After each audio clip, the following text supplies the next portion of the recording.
아침에 나로 주의 인자한 말씀을 듣게 하소서.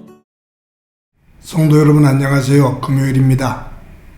오늘도 하나님의 은총이 여러분들의 삶의 자리에 가득하기를 간절히 소망합니다. 말씀 한 곡 봅니다. 에스라서 10장 16절부터 17절 두 절의 말씀을 봉독해 드립니다. 사로잡혔던 자들의 자손이 그대로 한지라 제사장 에스라가 그 종족을 따라 각각 지명된 족장들 몇 사람을 선임하고 열째 달 초하루에 앉아 그 일을 조사하여 첫째 달 초하루에 이르러 이방 여인을 아내로 맞이한 자의 일 조사하기를 마치니라. 아멘. 오늘까지 에스라서 말씀을 가지고 큐티를 하고 내일부터는 또 구약의 마지막 성경책인 말라기서를 가지고 큐티를 하게 됩니다. 언제나 어떤 말씀을 통해서든지 그 상황 속에서 우리에게 주시는 하나님의 말씀에 귀를 기울이며 말씀 앞에서는 훈련이 되어지는 큐티 시간이 되기를 바랍니다. 한 젊은 수도사가 수도원에 머물면서 하나님 앞에 매일매일 기도하는데 그 기도 내용이 뭐냐 하면 하나님 저에게 힘을 주셔서 이 세상을 변화시킬 수 있도록 도와주십시오 라고 날마다 기도를 합니다. 시간이 지났습니다. 이 청년이 장년이 되었습니다. 근데 기도가 조금 변했어요. 뭐라고 기도하냐 하면 하나님 저에게 힘을 주셔서 이 나라를 변화시킬 수 있도록 도와주십시오 라고 기도합니다. 더 나이가 들었습니다. 노년이 되었습니다. 기도 내용이 조금 더 바뀌었습니다. 하나님 저에게 힘을 주셔서 제 주변을 변화시킬 수 있도록 도와주십시오 라고 기도합니다. 나이가 조금 더 들어서 이제 곧 죽을 날이 다가옵니다.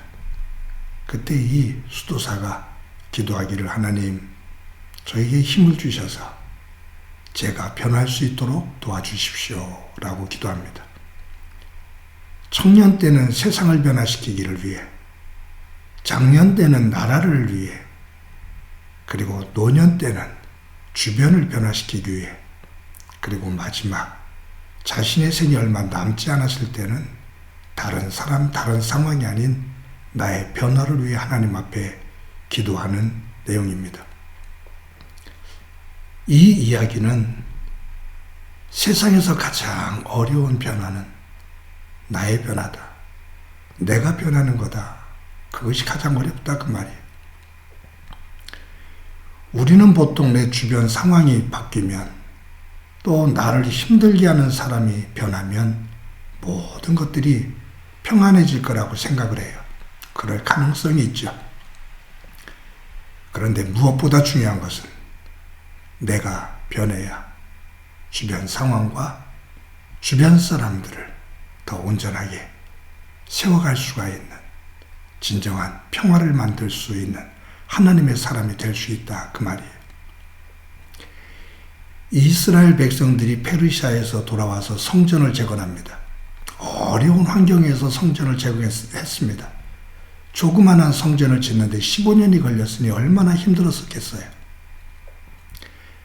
에스라가 2차로 백성들을 1700명 조금 넘는 1773명을 데리고 2차로 귀환을 합니다.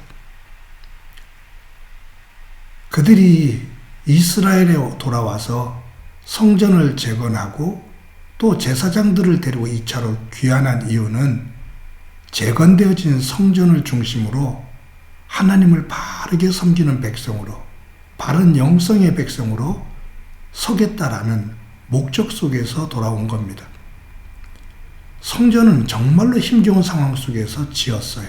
그런데 에스라가 돌아와서 보니, 점검해 보니 성전은 지어놨는데 그 성전을 짓는 사람들의 영성은 엉망진창이 되어 있습니다. 이방 여인들과 결혼을 하고 혼란한 음란한 삶을 삽니다. 이방 여인과 결혼했다라는 것은 육체적으로만 섞인 것이 아니라 그들이 섬기고 있는 이방 신들과 혼합주의를 만들고 있었던 타락한 모습이에요. 그래서 에스라가 성전에 주저앉아 겉옷과 속옷을 찢으며 통곡하면서 하나님 앞에 기도를 합니다. 그러면서 이 에스라가 힘들어할 때 어제 말씀 보았지만 스가랴가 격려하며 에스라를 세우지요. 그래서 에스라가 몇 사람들의 그 힘을 얻어서 다시 개혁을 시작을 합니다. 그때 에스라가 명한 것이 뭐냐 하면 이스라엘 백성들 가운데 이방 여인과 결혼을 하며 이스라엘을 혼란하게 만든 사람들의 이름을 다 적어 오라고 명령을 합니다. 그래서 찾아내서 그 사람들의 이름을 기록한 내용이 오늘 본문을 읽어드린 그 뒤에 나오는 18절부터 마지막 44절까지 이 사람들의 명단이 쭉 나와요. 명단을 보면 110명의 사람들의 명단이 나옵니다. 근데 목회자로서 이 본문을 읽으면서 저는 눈여겨보는 것이 있어요.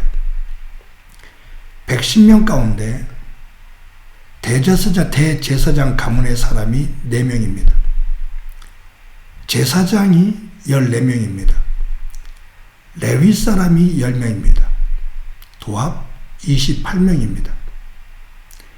이방 여인들과 결혼을 하며 이스라엘을 영적으로 혼란하게 만든 사람들 110명 가운데 그 중에 성전에서 제사를 집례하고 성전을 관리하는 대제사장, 제사장, 레위인들이 28명으로 거의 4분의 1입니다.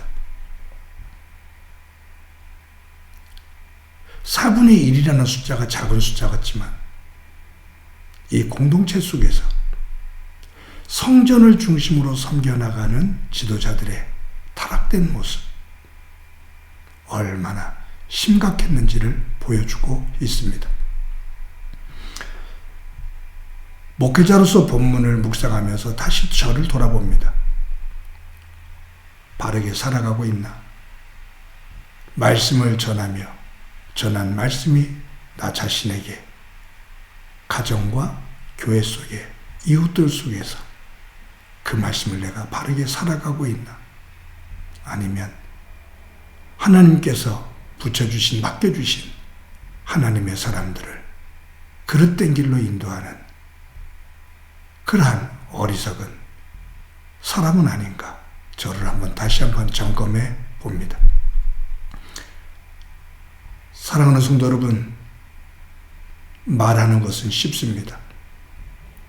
어느 상황 속에서 정답을 말하는 것은 쉽습니다.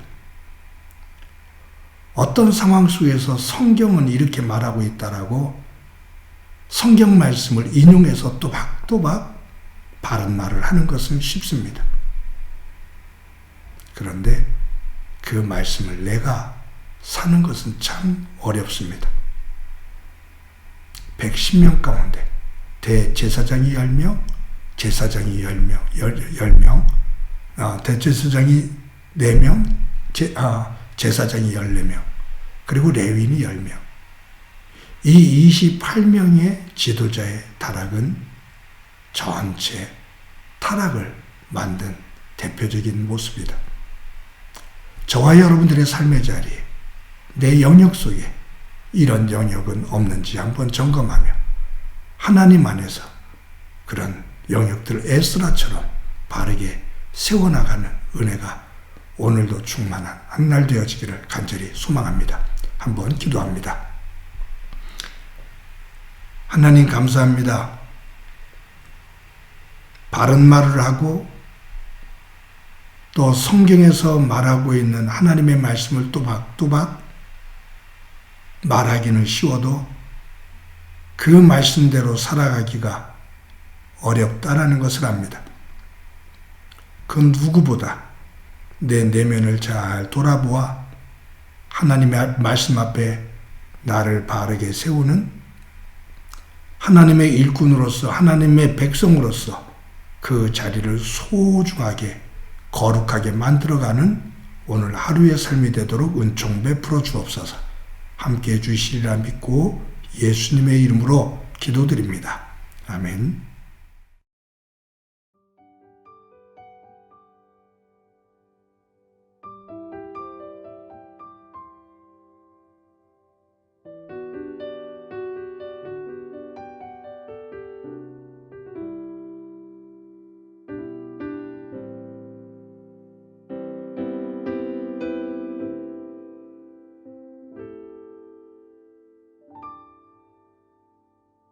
세상의 부와 세상의 명예 세상 자랑 모두 내려놓고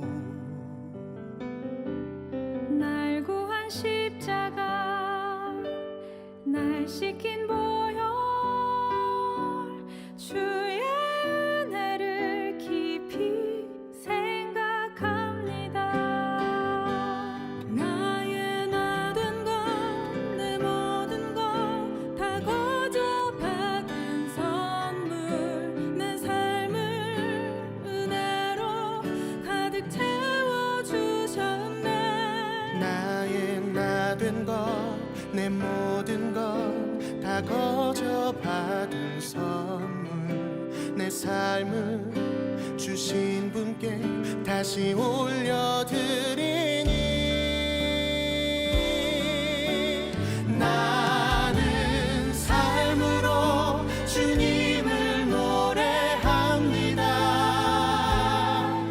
나를 통하여 주님만 높임 받으소서. 나는 삶으로 주님을 예배합니다. 나의 삶을 빛으로 사용하소서.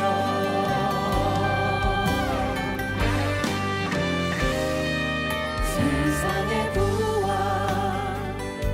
세상의 명예 세상 자랑 모두 내려놓고 날 구한 십자가 날 씻긴 보혈 주의 은혜를 깊이 생각합니다.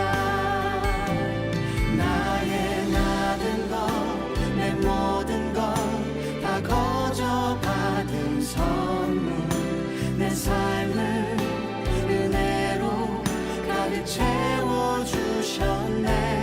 나의 나 된 것 내 모든 것 다 거저 받은 선물 내 삶을 주신 분께 다시 올려드리리.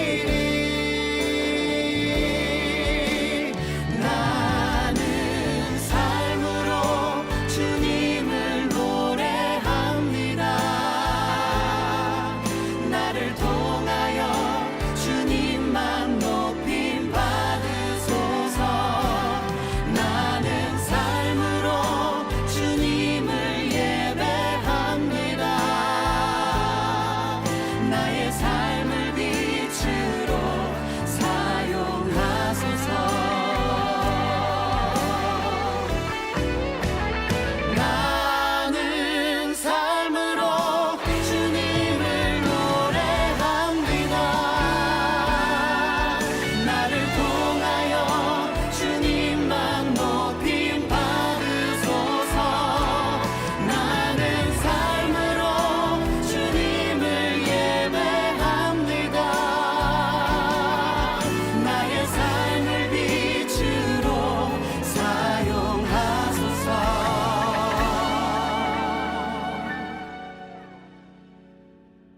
나의 삶을 빛으로 사용하소서.